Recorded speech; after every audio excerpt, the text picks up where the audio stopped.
everybody, super excited to be here today, right? It's an exciting one. Holiday season 2019, right? Woo-hoo. Prepping for 2020. Thanks, Jana.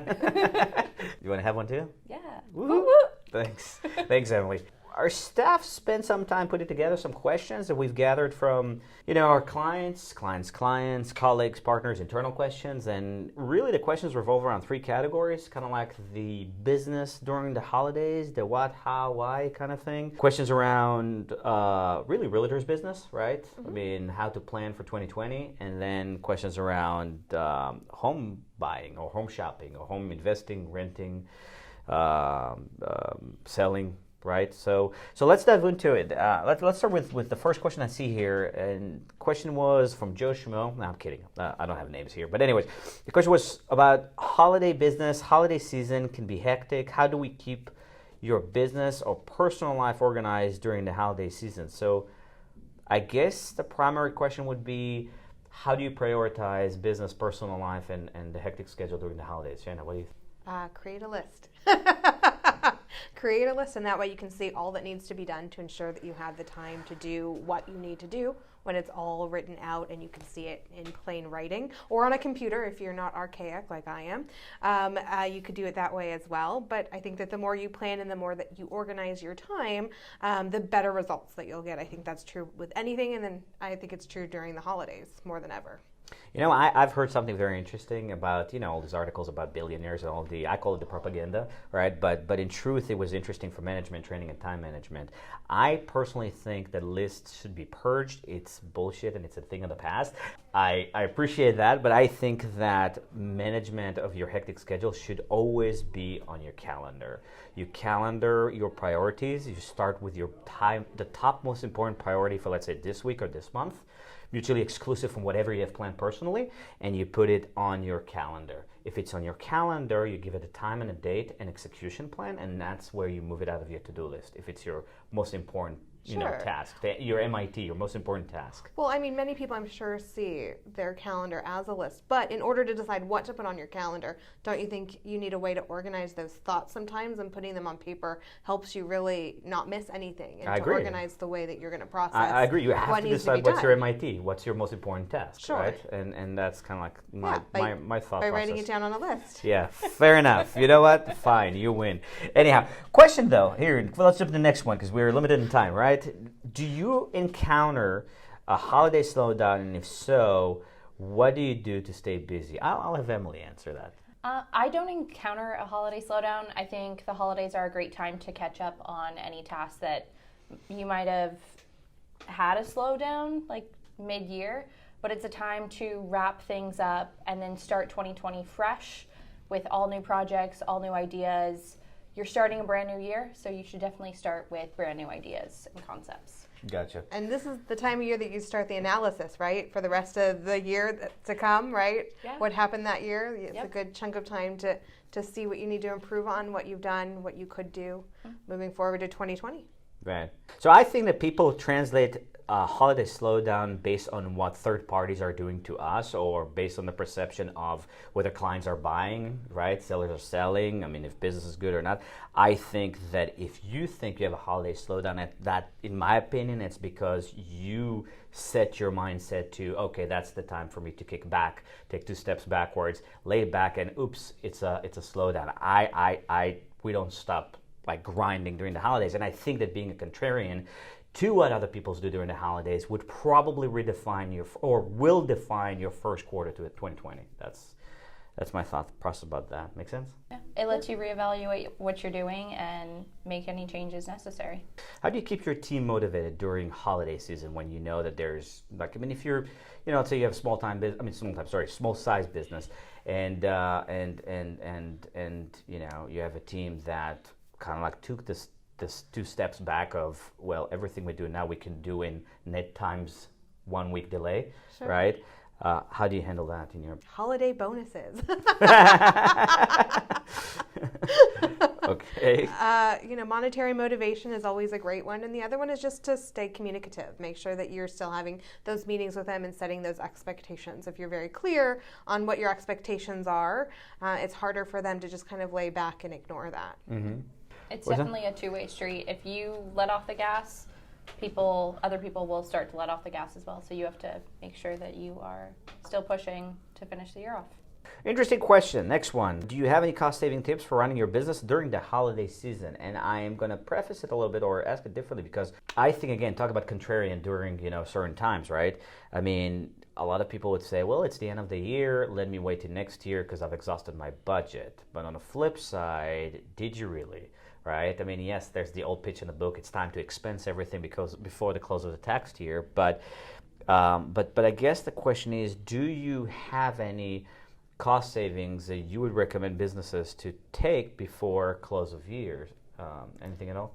Well, I know we touched a little bit earlier on having time now to do analysis. And so that's kind of where you would reflect and see those holes, right? Is to continue to analyze your business and see where you can make those cuts. We're talking in such generic terms. I mean, I'm not sure what to say. I'll keep it simple. Anything, in my opinion, that is not business development should be cut or suspended to next year. Everything that is prospecting, business development, putting your foot first versus competition, Q1 2020, you should do. You should spend money on marketing. You should spend money on lead generation. You should spend money on branding. You should do all of that. You probably want to save time if you can or money on recruiting and human resources because it's probably the last leg of the year, and for the most part people that are looking for a job don't have the mindset of closing the year strong because they're probably at this point on vacation. Well, I mean, yes and no. I mean, if someone is in the market, just like in real estate, if someone is in the market now for a house, those are real shoppers. If someone's in the market now for a job, it's because they need that job and they'll go in and they'll start off strong. They need that work. But I would also disagree a little bit. I think you have to continue all year long to spend money on your employees. I think employees above anything else. Right, I was talking about hires. I wasn't talking about employees. But I mean, it's still a cost. So you Right. said you wanted to cut all costs. So No, I didn't mean 2 cents. employees. Okay. In my book of business, employees are the most important asset that you have. Sure. Your team comes before your customers. Yes, your customers. Your team will work with your customers. And I'm not the only one sharing this very strong debate of what's the top priority. Customers are extremely important, but your team is your bloodline. And it's very important that you support and help your team during the holiday season. What I meant is the expansion or the focus in HR. If you are working with a limited budget, marketing and building your book of business for 2020 would probably be an important priority. Would it even make sense that sometimes when you may see a customer slowdown to even put more money in marketing in December when you may not see the money till 2020? I didn't follow. Oh. So you mentioned continuing to brand and put money into marketing. Is this a time to put even more money in than potentially November or January or April? I see it as the last run before the rope, before the end of the marathon, Sure. right? I mean, so you just sprint, right? I mean, when you get to the last, 100 yards or whatever of the run or whatever, 50 feet, whatever it is, you just sprint, right? So you definitely sprint, in my opinion. When it comes to business development in December, we've done this in our organization and it's proven to be right. And I think that any business that there are a lot of businesses shut down or closed to take the time off. If you want to wind down and kind of like refresh, that's one thing. So anyways, in my opinion, this is the last leg of the run, right? So you have to sprint, right? If you want to take a break and refresh, that makes sense. Take your time, take your break. It's a premeditated, pre-scheduled break. But if you are stressing over production and revenue, the only solution to solve that is work harder, is push harder. It's be the contrarian to what other people would tell you to do.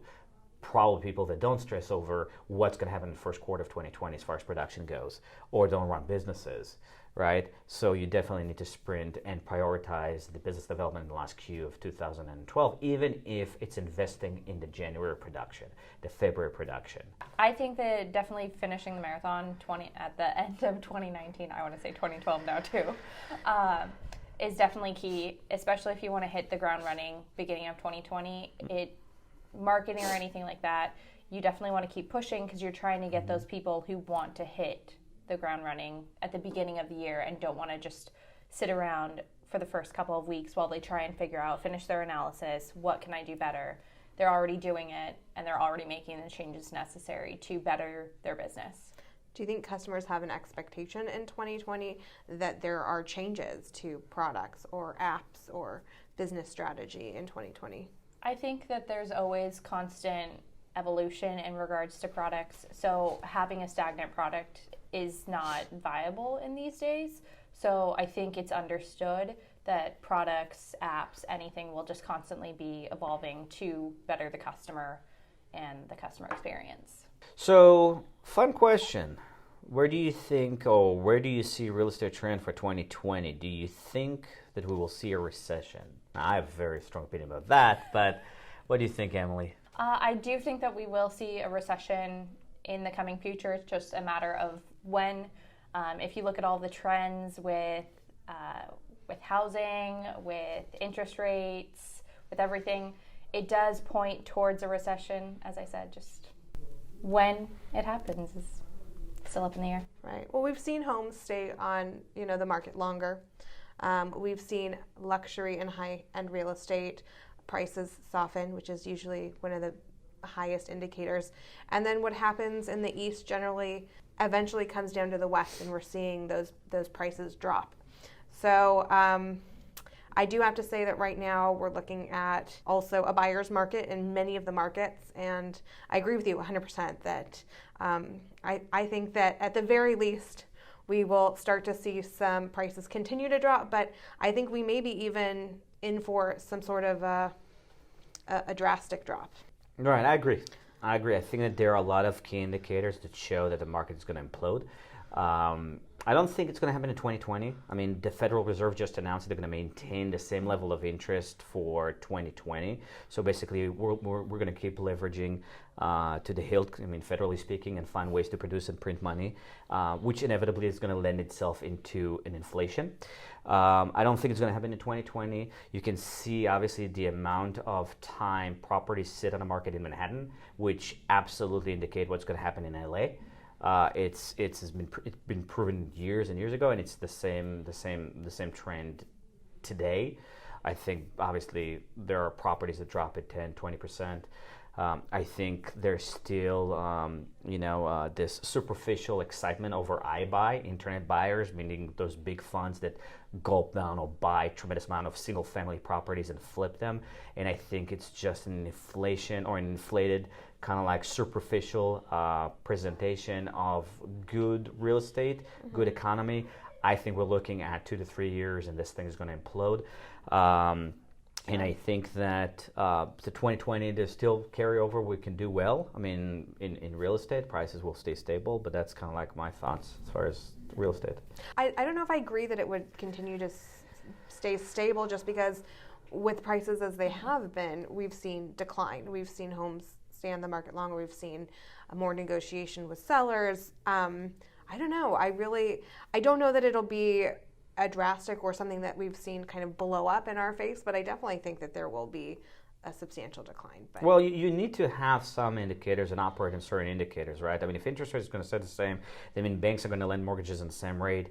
That means that people are going to keep borrowing because we like that, and people are going to keep buying because we like to consume, which is a good thing for the economy. The problem is that inevitably you can keep going up and up and up and up and up in one direction in any industry, and there's got to be a certain turn.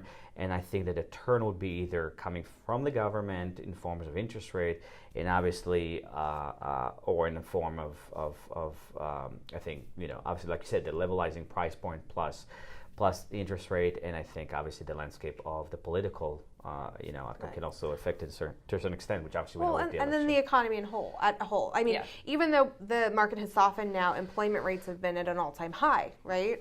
So, I'm not sure what gives. I still think, we're in a little bit of a bubble. I don't know. I still think there are certain areas that you are employed in that you can't purchase a home in, that you're just not making the money. And I think when that happens, that's a key indicator that something at some point is going to change. Correct. I agree. Yeah. It's just a matter of when. Right. And I think it's still 2022. Yeah. So that's my point. So he predicts 2022. Be sure to write in then if that doesn't happen now. Clip it. Write it down. So let's use this bubble ecosystem, right? Let's have fun with that. It's the end of the year, and we have people that are looking to still sell. We still have people that are looking to buy. What would you recommend if I was in the business of real estate, right? What would you recommend real estate professionals do in order to promote their businesses? I mean, their listings or transact and find a home for a buyer during this holiday season. think out of the box, bring in the cheer, make people feel warm and fuzzy. So do things that are out of the norm. Have a community garage sale. Have a crazy random display of lights so everyone drives by the house, right? I mean, really think out of the box. Make people want to come to the house. Involve the community. I think now's still a great time to buy. I know there are less buyers on the market, less people selling, but there are people that still have a need to sell and people that still have a need to buy. Make it an experience that they want to have during the holidays. Don't waste people's time. Now's not the time to be a looky-loo, right? Now's the time to be serious and just make sure that you're creating that warm environment for people to come. Okay, so in your opinion, you think, and what do you think about it, Emily? Do you think it makes sense to spend money on decorating property and promoting it during the holiday? I think doing something out of the box, as Shayna said, is definitely key if you want to get that property moved as fast as possible, especially during the winter when we do see a slowdown in the market. You have to set yourself apart in regards to anything like that. I love the lights display only because Christmas is my favorite holiday, so I'm all for it. But that might not work for every single person. You have to find the creative, unique thing that works for you that will draw people into the property. If it's a sell, if it's a buy, you just have to kind of keep your ear to the ground and be aware of what might come spring and then start working on that. How do you work with a homeowner that says, I don't want to deal with this busy work during the holidays, let's wait till next year? Then wait till next year. If they're not going to be willing to be flexible to allow someone to come view their home or have an open house, or it's just going to impede their holiday or make it really difficult, I would say wait, because you don't want to get to the point where you put your house on the market and now it's been on the market a month and now people aren't interested because it's not new and fresh and exciting anymore, and now you have to drop price, right? So you want to make sure that when you put your house on the market, like you're introducing anything to the market, that first go around is one that has a huge impact, that it's priced right, and that you're not wasting anyone's time. I don't have statistical data for this, but I'm again contrarian, and I repeat it, I know, pretty often today, to your mindset, because I think it's all about mindset. I mean, I understand that you probably don't want to deal with busy work during the holidays, but think about it. I mean, if we are in the mode of giving and family and we're local, right? I think that there are a lot of people that are prepping to make decisions regarding their move, if they make the decision regarding their move or regarding, next year in school year or whatnot. I mean, I think that if you have a good concierge servicing mindset to allow your sellers, let's say, not be intimately involved in the process, right? I think that if someone is looking to list, they're looking to list. If they're going to sell it next month, if they're going to sell the house next month, in no likelihood they're not going to throw parties in that house in December. I think in no likelihood they're going to be traveling because they're not emotionally attached to the property if they're going to sell it in January or February or March, right? I mean, it's just an assumption. I can be painfully wrong, right? But if they're going to sell it, they have different holiday plans, and it's not going to be in that property because if they need to, let's say, to expand, if they have more kids, right? So anyway, you cut it. If there's an interest, in my opinion, why not create really a feature property during the holidays where you start to take offers and you start January with escrow, right? You can take offers that predicate on closing after the holidays. I mean, that's just another thought process.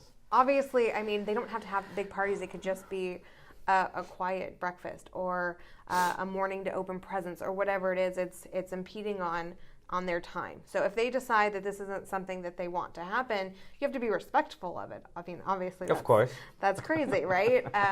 But if they're open to allowing someone to come into their home during that time, those buyers generally are serious, but they have to be flexible. I wouldn't recommend putting the home on the market and then going to travel for 2 weeks. Do you know what I mean? It doesn't make sense. I think it kind of goes back to the question about how you kind of prioritize and manage things. So the homeowner has to have expectations of what, if they're going to put their house on the market during the holidays, they have to expect that people are going to end up coming in if they want to put it on the market at that time.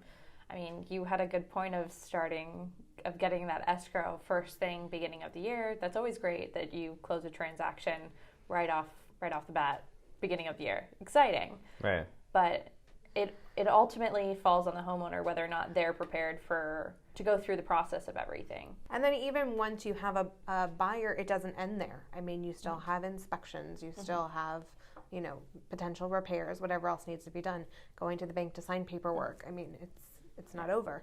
Right. Which to me is interesting because, think about it, and we see it in different segments and different businesses, right?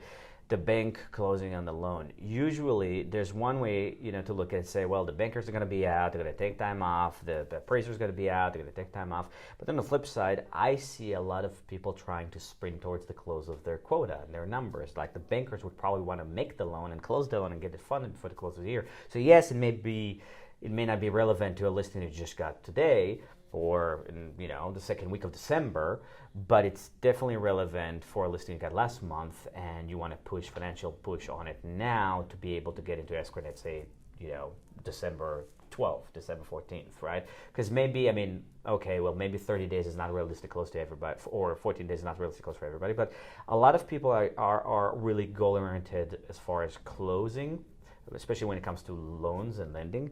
And I still think that it makes sense, obviously, to put a big push. That's super going to depend on the bank, too, because they have their policy and protocol, and they have to wait on the next person to touch on the loan or underwrite the loan, or, so a lot of people, it may touch a lot of hands just depending on what bank or what avenue you've gone to get your loan. So I think 14 days is definitely a sprint. I know. I get it. It's our mindset. I got it. Any other advice, thought process for the holidays for anyone out there listening? Take advantage of it. I actually think the holidays is a great time to buy a home and a great time to sell a home because you have less competition out there. I don't like to wait in line for things. I don't go shopping when it's crowded. I don't go to Disneyland when it's crazy. I want to walk on a ride, and that's kind of what I see the holidays. A time that you get an opportunity to walk on the ride and you're not waiting in line behind anyone else. It's unlikely you're going to get into some sort of bidding war. So I say do it. If you're thinking about it and this is something you want to happen, I would recommend moving forward. You're looking to sell a house. Are you going to start any construction work in December? Any piece of advice for shoppers? If it's external, I would definitely not start it, depending on where you are. If you're on the East Coast, Midwest, you have to fight the snow, which that's a lot to deal with. We're in sunny California. We've had rain, and even rain will stop. You can't do a lot of construction in the rain. You got to wait till the wood dries or whatever else you're doing. So. Definitely external. I would hold off during the winter unless you're in all the time sunny weather. If you're going to do something internal, you just have to know what's going on in the holidays. So if you do have people coming over, you don't want to be stressed about doing any remodeling to your house as well as having people over. I think it just adds too much stress to the equation. So it's being aware of how much you can handle, like time frames of everything, and then always budget for a project to go slightly over, because we always find those hiccups with projects that we do. Yeah, like 10 to 25% over, Yeah. Comes January 2nd, 9 o'clock in the morning. Hopefully you didn't take 3 weeks off, and you're starting at 8 o'clock in the morning, January 2nd, 2020. What are the first 3 things you do? Definitely make sure that the team is up and running with all of the new tasks and projects that we're implementing from the analytics that we finished at the end of the year. Definitely number one, constantly revamping any projects that we're still carrying over from the year to constantly improve. Those would be the number 2. Give me a minute to think of the third. Think on 3. Make sure all of my employees have shown up. That's a great one.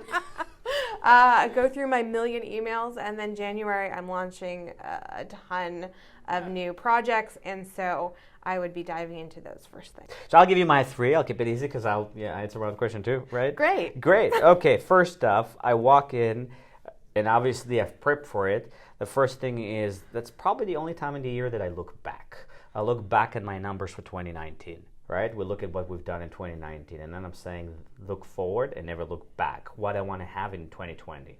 That's my foundations for everything that I'm going to do, around like the test. The first stuff is what did we do in 2019, what do I want to do in 2020, and I'm setting the New Year's resolution. The only difference is that the resolution is actually an actionable to-do that is going to take place for 12 months, right? So that's the first thing I do. The second thing is from there, I break down the most important meetings. Meet with the most important individuals, whether it's the most important client, whether it's the most important manager. You sit down and say, this is what we need to do now. That's kind of like the second thing, right?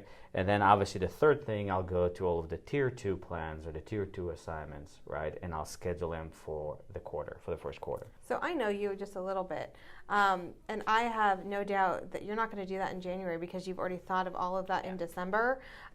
So I'm just telling you, like. I can definitely second that, which is why number 1 was already rolling out the new projects, because we've already analyzed the close of the year. So Right, so that's what we were talking about, making the list and planning. This is our planner Checking it twice? here. Yeah, well, Yeah, making a list and checking it twice, doing it in 2019 and I don't want holidays? coal in my stocking. Got it. Okay, sounds good. All right. Anything else to add? No? Something our viewers want to hear? No? 2020? Any plans, suggestions? Make lots of money. No. And on that note, we're going to close our short podcast. Thank you so much for joining us. It was exciting to have you guys here.